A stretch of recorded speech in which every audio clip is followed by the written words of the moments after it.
The gentleman from Pennsylvania, Mr. Meuser. Thank you, Mr. Chairman, for your leadership, your service, and your sacrifice. Mr. Speaker, I rise in opposition to H-Con Res 38, which would limit the President's ability to protect the American people from Iran's terrorist regime.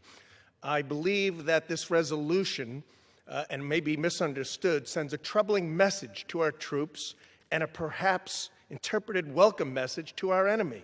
The Wars Power Act is very clear. Enacted in 1973, requires the President to notify Congress within 48 hours of deploying forces, and the President has 60 days before he must seek congressional approval. President Trump has clearly acted within the provisions of the War Powers Act. President Obama, on the other hand, used these authorities to launch operations in Libya for over 7 months, Iraq, Syria, Yemen. President Biden invoked the same authorities for strikes against threats in Syria, Iraq, and Yemen, yet no resolution to limit those presidents was brought up in this House by our colleagues. So, as Secretary Rubio said, and he described in great detail, there was an imminent threat upon the United States from Iran and our allies. Speaker Johnson also warned the idea that Congress would now take away the ability of the commander-in-chief is dangerous to the threat and the safety of the United States of America. We must remember who we're dealing with. We're dealing with Iran. It's been a terrorist state for 47 years. Its proxies range from Hezbollah to Hamas to the Houthis, and the list goes on.